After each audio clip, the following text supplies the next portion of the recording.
Hello, everybody. Happy Sunday. My name is Maeve O'Rourke. I'm here with Jamie Boyd, and we are starting the Victory Road World Cup of Pokemon VGC Day 3 for this weekend. Jamie, I am super excited for the matches today. Yeah, this is the day where we get to find out who's going to be taking the victories in the weeks. Most of the matches do end up taking place over the weekend, so we're going to be able to finally find out who is going to be taking those first few weeks. Yeah, absolutely. And I know that there were a couple of really interesting matches yesterday that the three other women from Victory Road got to commentate, so very exciting for that and that whole official cast. But today we have some really interesting matches as well. A couple of groups that have been really, a couple of teams playing some pretty tough groups here. I know we have for our very last match, Japan and France, which are two really well-established teams. So it's going to be interesting as well to see exactly how these elimination round groups start shaping up after this week and how these teams need to play next week moving forward to keep their dreams alive.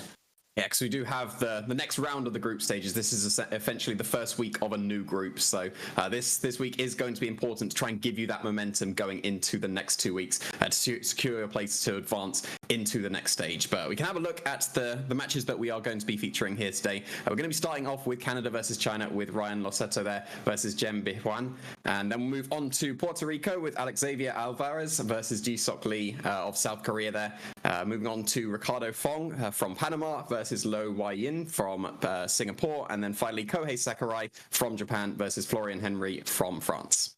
Yeah, and like I said, the Kohei Sakurai Florian Henry match is one that I'm really looking forward to as well. But I am interested to see, there is one North American team in here for me with Canada, so I'm interested to see how well Canada does. It's nice to see two very different regions for me with Canada and then China. I feel like they have very different play styles. It's a lot like the US and Japan where there's very different metas, so I'm interested to see exactly how these two teams compete and how they go at it. I think we have a lot of those results already in those, so I do think that this is a bit of a tougher match here for Canada going forward, because I do not believe that they have won out over China this week, sadly. Yeah, we'll be able to see that very shortly. We can have a look at the group first, so we can see who they are paired up with. We already know that they're against China, but they're also going to be in the same group as Poland and Argentina. So definitely a very, very strong group coming out there. And of course, because this is the first week of this group stages, we don't have any results yet. They will be going up tomorrow when we find out the first round of this first week. Yeah, absolutely. Poland and Argentina as well, two groups I'm interested to see how they do against both of the teams here. But like we said earlier, China is currently 5-1 over Canada. So really just looking for wins here just to keep your points up, especially if you're going into the next, for whichever one of the two teams you're going to be facing next. China, of course, has a couple of, has 4 out of its 5 teams being that Zacian and then 1 Calyrex, and then 4 out of the 5 teams on Canada being Zacian and 1 being Yveltal. So very similar, interestingly, exactly how all of these teams are made. I see 9 Incineroars instead 1 Entei, so very similar team compositions here. Yeah, it seems like Zacian is the restricted of choice for both of these teams. We'll have to see if that is going to continue here going on to this match between Ryan and Bihuan. So we can have a look at what they are going to be running here. Yep, there is once again going to be another Zacian there coming out for Ryan, as well as that Incineroar, Rillaboom, Zapdos, Urshifu, Rapid Strike, and a Politoed coming out as well. Yeah, the Politoed was the very first thing I saw. Politoed is one of my favorite Pokemon. Just having that rain, having that drizzle ability, able to get the rain up, can be really helpful for Zapdos with Thunder, and can be really useful for Urshifu Rapid Strike to boost the power of those Surging Strike moves. And Ryan has a really great record as well. Top 8 at Collinsville, top 16 Atlantic City 2019 as well, and then top 32 Toronto in 2017. And Atlantic City was a super fun regional. I got to go to that. That was a really, really good competition. So excited to see that he did well there. Once again, I'm just excited for Politoed. It is one of my favorite Pokemon. I think I have it on my little rack behind me as well. Yeah, definitely has some very nice synergy on this team. Getting those Hurricanes and potentially Thunders as well, 100% accurate in that rain for the Zapdos, boosting up the power of the Surging Strikes from the Urshifu as well, protecting the Zacian from the Fire-type moves, weakening them in the rain as well. So definitely quite a cool pick coming out here for Ryan. But we can have a look at what Bihuan is going to be using, and it is not going to be that Zacian. It is going to be a Pokemon that very much does not appreciate going against the Zacian. It is going to be the Xerneas, but you can still technically have a Zacian on Bihuan's side of the field because he does have that Ditto. Yeah, but he doesn't have any Intimidate on this team, which is something that you have to pay attention to as well, especially if that Zacian's got Intrepid Sword. So like you said, Xerneas, Ditto, Rillaboom, Amoonguss, Urshifu Rapid Strike, and Landorus Incarnate, so it's not the Therian form, which does run Intimidate. Yes, are going to be doing a lot more damage with that sheer force ability, opting for the potential to knock out Zacian in one shot rather than just putting a stop to it with the Intimidates as well. So yeah, it's definitely going to be an interesting matchup here. It's always interesting to see a Zacian versus Xerneas. You would always expect the Zacian to have the matchup advantage over the Xerneas, but then that is what the partners of the Xerneas is key for. Like you've got the Landorus Incarnate to be able to do the huge damage, the Ditto to be able to take over the Zacian or any other Pokemon potentially, and yeah, it could be a very key factor here. It would be incredibly interesting to see it go into a Politoed and then lock into a Perish Song. That would be something that I would love to see, but I doubt it because typically they are scarfed up. You know, they are typically scarfed Pokemon at the end just to run a little bit faster than whatever they are copying here. But like you said, you know, we have seen Xerneas and Zacian matches a lot, and for some reason it always feels like that Xerneas comes on top, but it is typically due to the partner synergy and, you know, a lot of the really good positioning that players have to put themselves in just to make sure they take care of that Zacian early enough that they can allow a Geomancy to get up. And I think, you know, the Amoonguss is another Pokemon that I think is going to be really helpful, especially being able to Rage Powder and take away some of those big hits that Xerneas isn't going to want to take. Yeah, you do tend to support the Xerneas a lot more than the Zacian does. The Zacian tends to try and brute force through the team with just immediate power from the Intrepid Sword boost and doing huge damage that way. But then the Xerneas, it needs to get up that Geomancy to be able to do the huge damage. So you do need a bit more support in that case, and that support does help keep away the Zacian from the Xerneas once it's got that Geomancy boost. It's not going to really care that it's not doing super effective damage. Once it's got a Geomancy boost, it's still going to do a huge amount of damage. Yeah, Bihuan here instead starts with that Rillaboom and with the Xerneas, so bringing that restricted out very early, while Ryan brings out his Rillaboom and an Urshifu Rapid Strike here. So really interesting to see. You do have the fake out pressure from both sides here, so that Xerneas is probably not going to be comfortable getting a Geomancy up very first turn.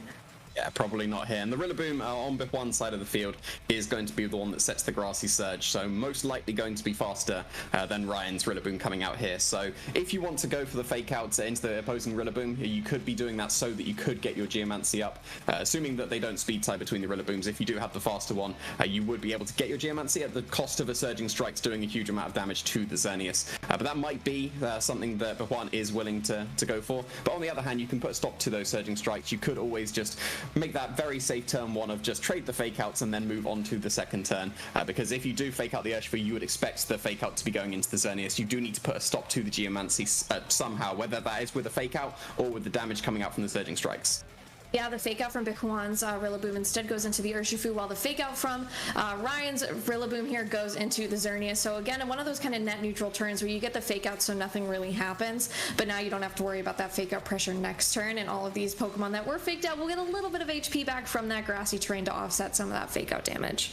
Yeah, it's effectively a turn 0 here, and we can move on to the true turn 1 now, just trading the fake outs there. Although it could come into play if that Urshifu is carrying the Focus Sash. That is currently broken. It would need a bit more recovery from the grassy terrain to be able to recover that. And now that that Sash is broken, the Xerneas could even just go on the offensive. Urshifu doesn't have the greatest of special defense, even though it tends to run quite bulky these days. Shouldn't be able to survive a fairy move coming up from the Xerneas, even without the Geomancy boost. So the Xerneas really, it could just go on the offensive, take out the Urshifu, or try and get that Geomancy up to try and set itself up for the Zacian waiting in the back. You've got to decide whether you want to take that Surging Strikes to set up that Geomancy, which isn't even going to come out because that Urshifu is switching out. Yeah, Urshifu switches out here for Ryan's Incineroar, so an Intimidate onto the field, and then another opportunity for Fake Out on the next turn as well. The Rillaboom not obviously going to love having that Intimidate, that attack drop here, but instead the Xerneas for Bihuan also switches out here, and instead that is going to bring out his Amoonguss, so not going to want to take any sort of heavy damaging moves here.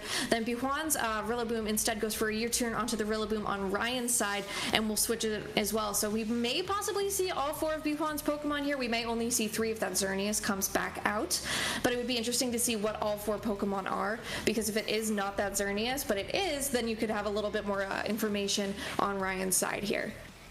Yeah, and it's going to be all the pivoting once again. Like this is almost the standard turn 2 as well. We've got the training of the fake outs. Now we've got all the pivoting action. The Incineroar hard switching in there, both Rillabooms U-turning out. But now this is the position that the Ryan probably wants to be in, because you've got that Incineroar facing down the Amoonguss that switched in. You've now got your Zacian pivoted in from that U-turn as well, facing down the Xerneas. So now the Xerneas, it can't be protected from that Rage Powder from the Amoonguss if the Incineroar just goes for a fake out this turn. So the Xerneas is definitely exposed on this first turn while the Incineroar is out on the field with the fake out pressure active.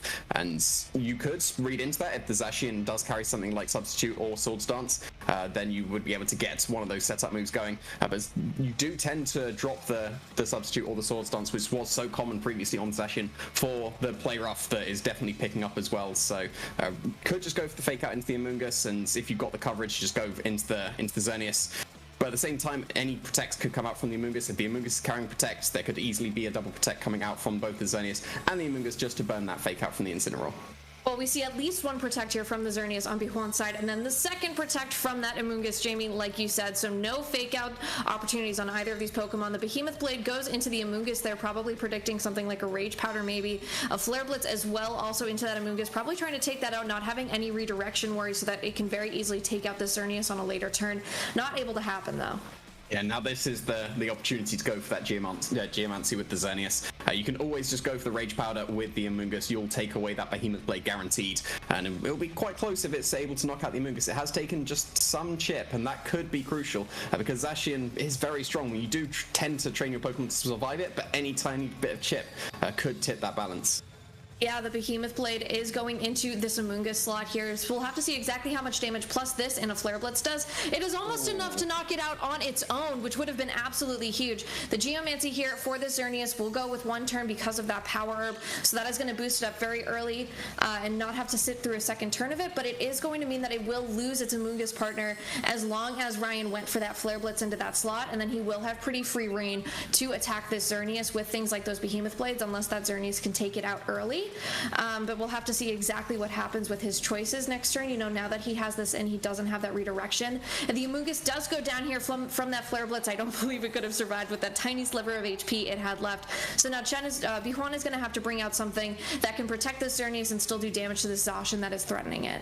Yeah, and you've lost your redirection at this point, but that's done its job. You've got the Geomancy up on the Xerneas at this point. We know that there's a Rillaboom waiting in the back for Bihuan that could go for that fake out pressure. That is brought in, so you can easily just put a stop to that Zacian this turn with the fake outs and just fire off any fairy moves to be able to do some good damage to the Zacian or the Incineroar at this point. But a very, very nice survival for the Amoonguss there, being able to survive that Behemoth Blade. The double protect even coming into play for Bihuan because of the burning the fake out potential, and also getting that tiny bit of recovery that allowed that Amoonguss to survive and eat up the Flare Blitz that would have gone into the Xerneas instead. Rillaboom switches in here for that Xerneas slot on Ryan's side. So again, more fake out pressure, more switching. Zacian here going for a protect as well, not going for any large attacks here. A fake out from the Rillaboom on Bihuan's side goes into that Zacian who did protect through it. Moonblast here for Bihuan, and that is going into the Rillaboom slot. So a great call there that is able to get the knockout as well. So that Rillaboom going down means there's no fake out pressure next turn from it, but it could mean there is some more from the Incineroar in the back. Yeah, you lose the Rillaboom there, but by switching out into the Rillaboom, you guarantee that you have fake out pressure this turn, whether that's the Rillaboom surviving the turn or getting the knockout so that the Incineroar can switch back in. So now this is an opportunity to go for a fake out once again into the restricted. It seems like this is the name of the game for this one. Fake out the restricted Pokemon, attack the partner, then they bring in fake out, and we're going to repeat for both players here at this point. So the cycle's got to be broken at some point. The Rillaboom would have to switch out, potentially into the Ditto would be the only thing that could get fake out pressure back onto the field for Bihuan's side of the field, because it would copy that Incineroar, and that would be a very good way to newt that Zacian as well, because it would copy the Intimidate as well. But if that's not waiting in the back, you've got to switch out your Rillaboom if you want that fake out pressure once again, and it is switching out here, but if it's not that Ditto, then you're not going to have the fake out pressure the next turn, but that is what we are seeing. Yeah, the Ditto with that Imposter ability will immediately copy this Incineroar and get an Intimidate out off onto the field, lowering the attack stat of both the Incineroar, but most importantly the Zacian here, who had that Intrepid Sword boost. So now that is gone, while a Protect goes up from the Xerneas, probably trying to stop that fake out from Ryan's Incineroar here, which is a pretty safe play. And then whatever the Zacian goes for is going to be actually a play rough, interestingly enough, into the slot where the Incineroar was. That is almost enough to do a full one-hit knockout if it wasn't for that Intimidate. Yeah, very crucial Intimidate there. And Ditto not having as much HP as a normal Incineroar would, are going to be taking a lot more damage than a normal Incineroar would. But you still got the potential for that fake out now with the Incineroar. Even if it is a Choice Scarf, which is commonly run on that Ditto, going for that fake out just buys that Xerneas one more turn. And buying all the turns for the Xerneas is exactly what you need to do, especially against the Zacian here. Because the Ditto is so low, it's going to be taken out from whatever attack Ryan would want to go for at this point, even from the opposing Incineroar. But that is a fake out coming out from the Ditto.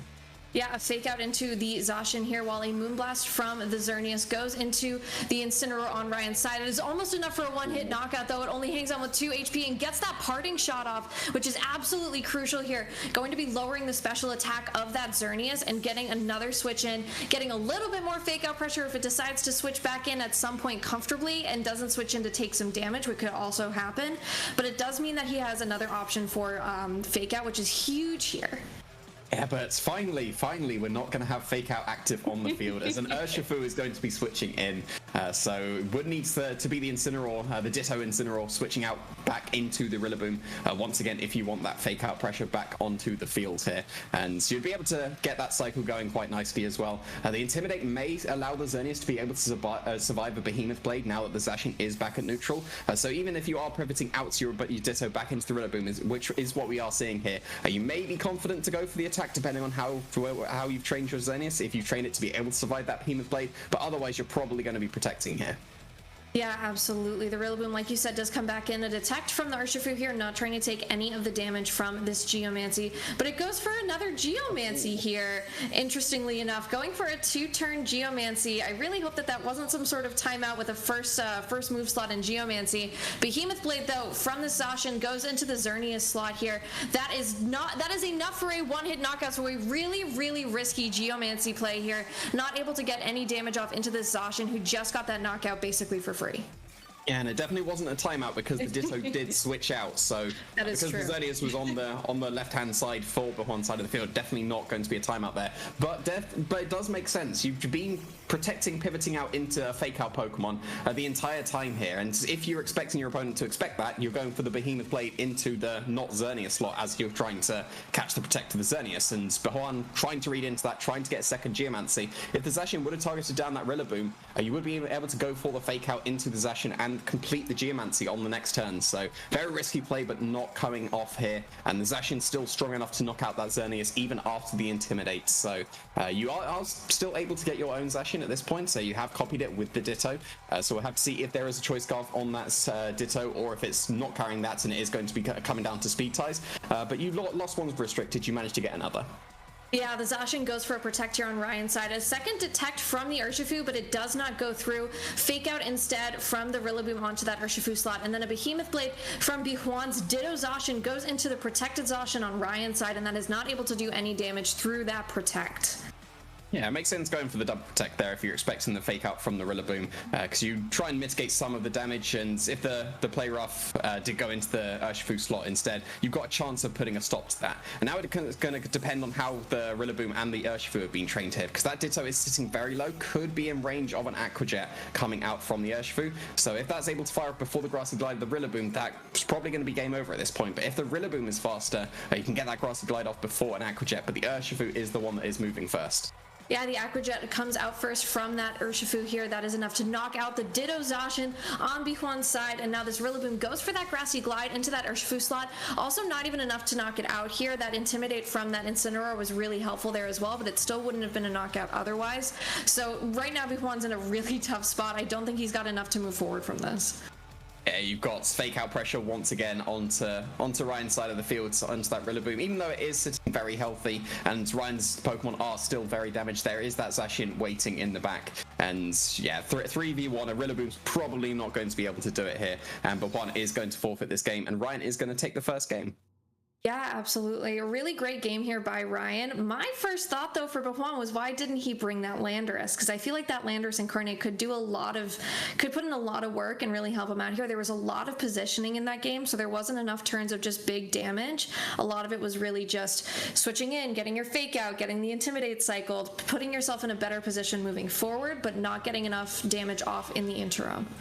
Landorus is a Pokemon where you try and go on the more offensive with it, because it is It's not going to be the Therian form, it's not got that Intimidate, it's going to be doing a huge amount of damage with the sheer force ability instead. But it seemed like Bihuan opted for more of a supportive approach to that match, opting for the fake out and the redirection, as well as the Ditto to be able to copy any of the Pokemon. And we saw get another fake out onto Bihuan's side of the field. So going a lot more supportive there, but Landorus is definitely a Pokemon that would be strong into the opposing Zacian. So depends which Pokemon you'd want to drop there, whether you drop one of your supporters to try and get that Xerneas going, or if you leave that Ditto in the back. If you do leave the Ditto in the back, yeah, you lost the potential to have 2 Restricteds on your side of the field. Yeah, and you do lose that Intimidate option from that Incineroar copy as well, which we did see was useful here. The Rillaboom and the Xerneas here, though, for Bihuan's side, and then the Rillaboom and the Urshifu, so the exact same lead that we saw the last game. I'm gonna wonder if actually really anything changed here, but once again, fake out pressure, Grassy Surge, all of that good stuff that we saw in turn 1. And the Rillaboom on Bihuan's side of the field is still setting that grassy terrain, so it's definitely been consistently moving fast at this point. It definitely should be faster than Ryan's Rillaboom at this point. So really, if you worked out that you should be faster, you could go for the fake out this time into the opposing Rillaboom. It's going to be an awkward one. It's never usually a good idea to fake out an opposing fake out Pokemon, because if that goes wrong and you lose the fake out war, that's going to be a null turn and your opponent gets to do whatever they want. But if you put a stop to the fake out from the Rillaboom, you're going to be taking a Surging Strikes instead. That's going to be doing some good damage to the Xerneas, but you should be able to get off your attack in that case. You did actually call that one correctly. So the Rillaboom faked out the opponent's Rillaboom here with the Surging Strikes now going into the Xerneas. So Bihuan's Rillaboom, like you said, was consistently faster and did get that faster fake out off. So you can assume pretty much that it is very comfortably in a position to be faster than the opponent's Rillaboom. But the Geomancy here from that Xerneas, able to get that off now, even though it took that damage from that Surging Strikes, it now has that very first turn Geomancy. So all of these this turn was not like the turn 1 of last game where it was technically almost a turn 0 with a lot of pivoting in turn 2. So interesting to see exactly how Bihuan wants to move going forward here.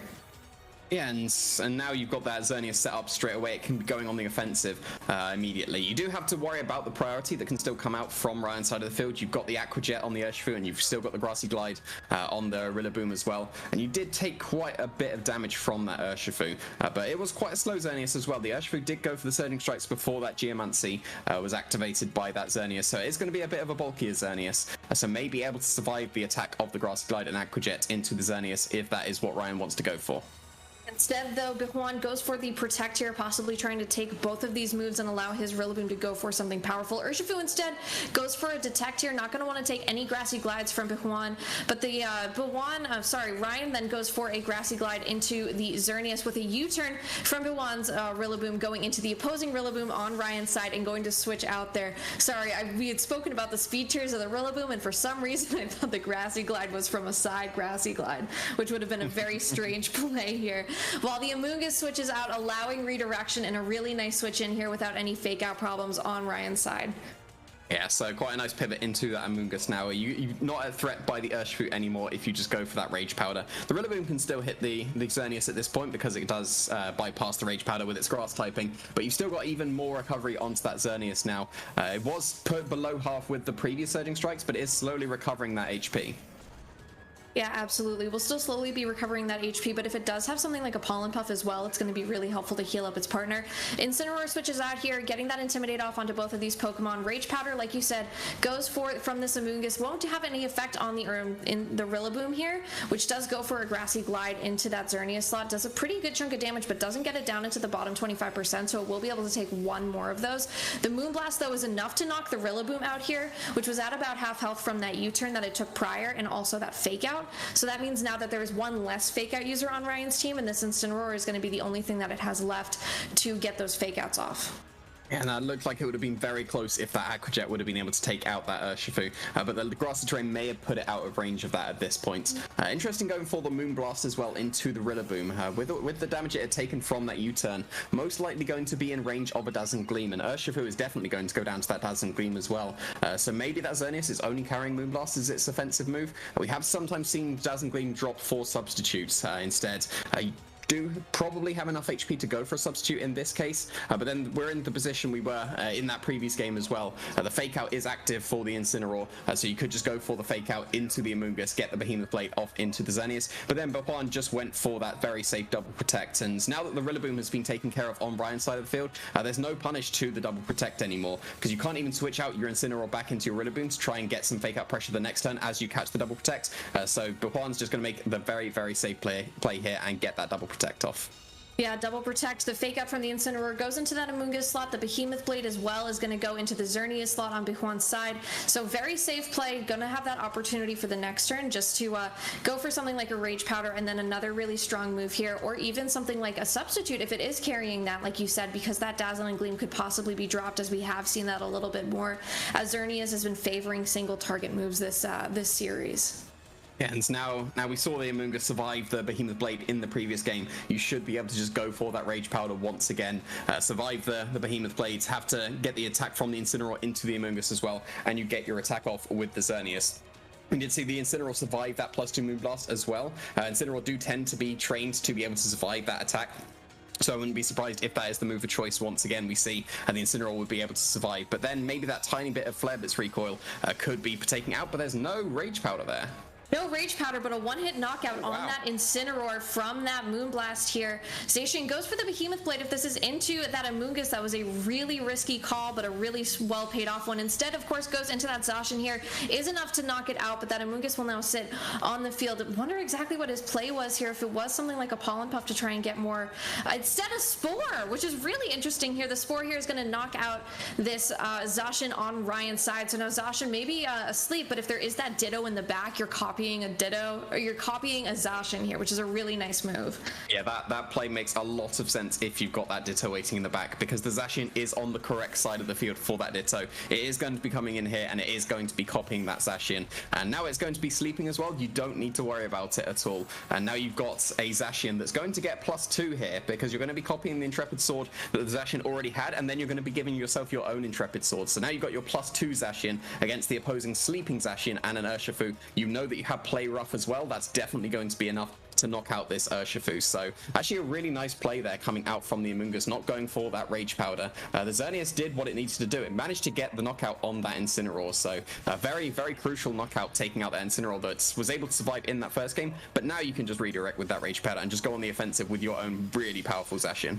Yeah, this Behemoth Blade here from one Zacian into another is enough to get that one-hit knockout as well. So a really massive couple of turns here for Bihuan, a really great switch up from that last game. The Surging Strikes from this Urshifu Ryan's into that Zacian is going to do more damage than we typically see, except it's going into that Amoonguss here for that Rage Powder. So this Amoonguss is going to take this very comfortably, and now you have to know that, you know, this Urshifu is its last line of defense here for Ryan, but you've still got this really strong +2 Zacian here and more ways to redirect. Those Surging Strikes aren't going to be doing enough onto this Amoonguss here at all. So I think that is going to be a pretty comfortable end of game situation here for Bihuan with some really great adjustments. Yeah, it was very nice adjustment from Bihuan, recognizing that you don't need your Xerneas anymore. It would be okay if the Zacian was able to take the knockout here, and the Ditto going for the Behemoth Blade. Not quite a Zacian, so the animation is a little bit sketchy, but still going to be able to do that huge amount of damage. Going for Behemoth Blade makes a lot more sense than going for the play rough. You know that you've got that +2 boost. You're going to be able to knock out this Urshifu in 2 shots. You've got the redirection as well. Might as well go for the 100% accurate moves, because if you go for play rough, you could miss forever, and the Urshifu could get off all those Surging Strikes it needs. So definitely playing it safe, going for the Behemoth Blades. And yeah, this game 2 was a very nice adjustment for Bihuan, and going to be sending it into a game 3. Yeah, I really love the Ditto this turn, and knowing that your position on the board, if you get your Ditto Zacian in, you know that you're in a much better position moving forward. It was nice to know as well that you see that play rough. You don't see any sort of boosting move or anything on that Zacian. It's a great way to scout exactly what your opponent's restricted Pokemon is running, which is really nice to see as well.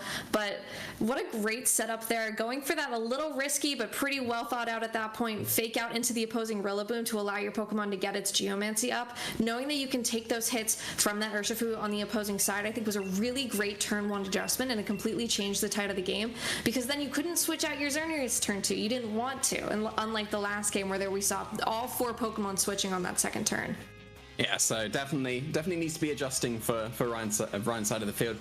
Whether that is even just the placement of his Pokemon, because when you're facing an opposing Ditto, it does really matter where your Pokemon end up on the field. If the Zacian was on the facing down the opposing Amoonguss, you're probably not going to go for that Spore play, but because you know you're facing down the Zacian with the Xerneas, and if that gets KO'd, you get your Zacian. The Spore became completely safe on Bihuan's side of the field, so maybe there's going to be a switch up, even if it is the same Pokemon. It could just be sending out the Pokemon in a different order. It did look like both players sent out both their leads. They did lead with the same two Pokemon in both the games. Maybe they just switched sides for one of them, and that could end up mattering if that Ditto is still going to be waiting in the back in that game 3, because it is quite a unique interaction, and it's definitely something you almost never need to worry about unless there is just that Ditto. Yeah, we're going into this game 3 here. A little sad because I saw that hover over that Politoed for a good 15 seconds before that last second change here. So we won't be seeing that Politoed in this game, sadly. But instead for this game 3, we'll see exactly what the leads are. It looks like the exact same lead in the exact same position for Bihuan, with that Xerneas on the left and the Rillaboom on the right. But then the Zacian and Incineroar here instead for Ryan. So a very different lead change. No Urshifu or Rillaboom like we had seen the past 2 games. So a lot of offensive pressure and fake out very early on. Yeah, knowing that your Rillaboom is going to be slower than the opposing Rillaboom means you're going to lose that Fake Out Ore. So switching up with leading with the Zacian, even though you're leading with something that definitely loses the Fake Out Ore as well in that Incineroar, you're effectively forcing the Bihuan to go for the fake out into the Zacian at this point, and then you can get those trading of fake outs and then the reposition with the Incineroar as well, because we did see in the previous game the Behemoth Blade even at neutral was able to knock out that Xerneas, so it's just going to be obliterated when it's still sitting at +1 in this case. So you do need to put a stop to the Zacian, but then you've got the potential to trade the fake outs or just go for the parting shots and reposition immediately with the Incineroar, and you could bring in your own Rillaboom in that case to be able to threaten with the fake out once again. So definitely a nice adjustment for Ryan coming out here, and yeah, but Juan's not even going to go for the fake out instead with the Rillaboom, just switching out straight away. Yeah, switches out into that Amoonguss here, and then the Protect from the Xerneas, so setting up for a nice turn 2 where there are no fake out pressures with something like a Rage Powder here. Zacian goes for a Behemoth Blade into the Xerneas slot, of course no damage through that Protect. Incineroar goes for a Parting Shot into the protected Xerneas, so no fake outs this first turn whatsoever, and that Parting Shot not able to get off because of that Protect. Yeah, so now we're in effectively the same position we had been in that the previous 2 games as well. You've got the Amoonguss ready to redirect away from the Zacian so that the Xerneas can get its Geomancy. Except in this game, it doesn't have the Geomancy yet, so you do need to be going for that Rage Powder if you want the Geomancy to be set up. But at the same time, the Zacian is still facing down the Xerneas in that slot. So if you do go for the Sport with the Amoonguss and the Behemoth Blade just knocks out the Xerneas, you could just be getting that Ditto once again with the +2 attack that you would get because of the interactions of the Intrepid Sword. So still a little bit awkward for Ryan here, especially because of that placement of the Zacian. If it would have been facing down that Amoonguss, it would have been probably a bit safer going into this turn 2, but it's just going to be that redirection for the Amoonguss looking to get that Geomancy up. Yeah, the redirection from that Rage Powder. Zacian's Behemoth Blade will go into that Amoonguss slot here. We saw that it didn't do a great amount of damage, even with that Intrepid Sword boost, because Amoonguss is so bulky. Sorry, it did a great amount of damage, but it wasn't able to knock out the Geomancy here once again for this Xerneas. So we know that this Amoonguss can take one boosted Behemoth Blade, and then it will have to, get knocked out from this Flare Blitz, but then you lose the really important redirection for the next few turns, especially because that Zacian's still healthy on the field, and that's where that game 1 kind of struggled in the very first turns, and that's why there was that really easy knockout there for Ryan. But the Throat Chop instead, not a Flare Blitz, still enough to knock that Ditto out, not taking any recoil damage from a move like Flare Blitz, even if there isn't a whole lot of HP lost, especially because you knew that Incineroar got knocked out from that Moonblast in that last game. Yeah, and actually ends up working out where the Zacian is placed here, because it's still facing down the Xerneas, but you can't copy that Zacian with your Ditto anymore. You can bring in a Rillaboom for fake out pressure, but you could just pivot out with the Incineroar, get your own Rillaboom in for your own fake out pressure, just protect the Zacian to keep it safe from any damage from the Xerneas, and then you'll be in a very strong position if you're on Ryan's side of the field. So definitely an interesting adjustment, and not getting the Geomancy before that Amoonguss was on the field, it's definitely going to be a bit more awkward for Bihuan here, because you haven't done any damage to Ryan's side of the field, and you've lost your entire Pokemon in Amoonguss. So getting the Geomancy up is nice, and being able to threaten the knockout on this Incineroar is going to be nice as well. But we did see it survive in that game 1 and get KO'd in that game 2, so we'll have to see if this is strong enough to survive in game 3. It does not actually survive this Moonblast in this game 3, so this Incineroar instead gets knocked out. Zacian gets that fake out from that Rillaboom, so it wasn't able to do any big damage from that Behemoth Blade onto that Xerneas in the very beginning of the turn due to that fake out. But now each trainer is at 3 Pokemon here, but instead not having that redirection is going to make this turn really tricky, especially now because this because it's 2 Rillabooms on the field. It's not something that you'd want to Grassy Glide into either. Yeah, and now the Rillaboom coming in for Ryan's side of the field, but Bihuan has the amazing play of switching his Rillaboom into his Rillaboom. Because the Ditto would be able to copy that and get the fake out pressure back onto the field. So definitely a potential play that Bihuan could go for if he wants to get that Xerneas still protected by those fake outs, and could be going back to what we saw in that game 1, however, just trading the fake outs, but no switch outs here. Yeah, and no protect either here, so a fake out onto the Xerneas, but a play rough from the Zacian onto the Rillaboom on Bihuan's side is enough for a one-hit knockout here. So we are going to have to see if it is that Ditto, if that switches into this Rillaboom and gets one other extra point for fake out here, if that is the last Pokemon that he's running. However, if there was a change in the 4 Pokemon that Bihuan brought, it is going to be a really interesting way to see exactly how this game moves forward, but that does look like the Ditto, which it is, so that Ditto will be copying this Rillaboom, which means if it is Choice Scarfed, it's not going to want to lock itself into fake out here. Yeah, and now there's not really too much that's going to be threatened down this Zacian anymore from Bihuan's side of the field.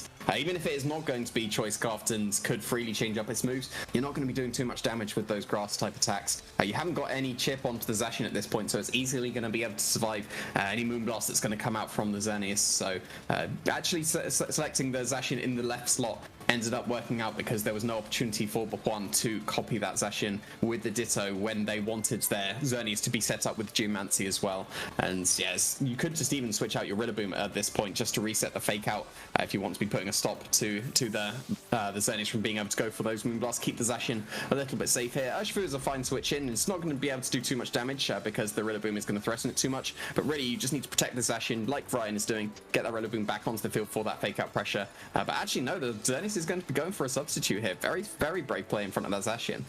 Yeah, a substitute here. A drum beating from the Rillaboom into the Zacian doesn't do any damage through that protect, but that substitute is a really interesting play. That means that it definitely does not have Dazzling Gleam on there, because you now know that its 4 moves are Protect, Moonblast, Geomancy, and Substitute, so you know that you don't have a double target move, which is really nice information to have, but you probably could have assumed that as well, especially because that Dazzling Gleam is something that could have been used earlier in the game. And that Rillaboom is locked itself into drum beating, but that Aqua Jet from this Urshifu into the substitute for the Xerneas, it is not enough, I believe, to knock it out here, which is great because that Moonblast now from the Xerneas will go into that Zacian slot, and that does well over half. So if it can sit behind the substitute enough to get one more of those off, that is going to be enough to knock out this Xerneas here. But instead, we see the Behemoth Blade will go into that substitute, actually go into the Rillaboom here, which is a really comfortable play, able to knock that Rillaboom out with that one-hit knockout like we saw in games prior. But one more Aqua Jet should be enough to knock out this substitute here, but you can probably get another Moonblast off and knock out the station in time. Yeah, but at the same time, you still got the Rillaboom waiting in the back to get that fake out pressure. So yeah, very nice substitute coming out from the Xerneas. Definitely the way back in that Bihuan needs, is especially because the Moonblast is able to knock out that Zacian with 2 Moonblasts. So you need to get your Rillaboom back on the field to get that grassy terrain recovery for the Zacian here. But it's just going to be another Aqua Jet. You've already had 1 into the substitute. 2 should be enough to break it, as that Xerneas substitute is going to be fading. Yeah, that Moonblast, like we said earlier, this is going to actually go into the Urshifu slot here. A really interesting change is enough to get that one-hit knockout on the Urshifu, but if this Behemoth Blade from this Zacian is enough to knock out this Xerneas here, then that is going to be a really comfortable game over, especially with that 25% loss from that substitute. So this should be a really comfortable way for Ryan to get that Game 3 win, which it is. So that Xerneas goes down here to that Behemoth Blade. Interesting target to not go for that Zacian instead. Yeah, but Ryan actually had the Xerneas pins regardless, because that Aqua Jet did knock out the substitute. If you go after the Zacian and get the knockout, you just bring in your Rillaboom and go for fake out Surging Strikes. Because of the Unseen Fist, you're going to be able to hit that Xerneas even if it protects, and then the follow-up Aqua Jet and Grassy Glide is probably going to be enough there. So it did seem like Ryan did end up having that game locked down with those last few turns. And the substitute, really nice play to try and get back into it, but it didn't seem like there was too much that could be done in those last few turns. And again, just coming down to the positioning of where the Ditto is facing down. Copying the Rillaboom was not the Pokemon you wanted to be copying. You definitely wanted that Zacian. As we saw in that game too, when you copied the Zacian, you were just blowing up the opposing Pokemon with the very weird looking Behemoth Blades. But yeah, copying the Rillaboom was not the one. It almost makes you miss Ally Switch, right, Jamie? Well, when you're facing down a Ditto, Ally Switch is even more interactive. Absolutely. No, a really nice play. Interesting still to see Ditto. Ditto is one of those Pokemon that in a single restricted format is really interesting because then you almost get that point of having those two restricteds like we have had in restricted formats for so long. It was still a really great change in that game too. Nice to know exactly your positioning, knowing that you can sacrifice your Xerneas. It was tougher this game, obviously, like you said, because that Zacian and the Xerneas were faced off right in front of each other, and you weren't able to sack your Xerneas because you had already lost your Amoonguss on that turn to set up Geomancy. So setting up Geomancy, obviously a really big priority for these Xerneas teams, but if you can't get off the damage early enough after setting up your Geomancy, then it's almost all for naught. Then you've almost wasted a full turn there just to lose your Xerneas later on in the game. So again, really great game by both of these players. Really nice to see adjustments on both sides, and really great for Canada to get one extra win here against China just to keep those points up as well moving forward into this group stage.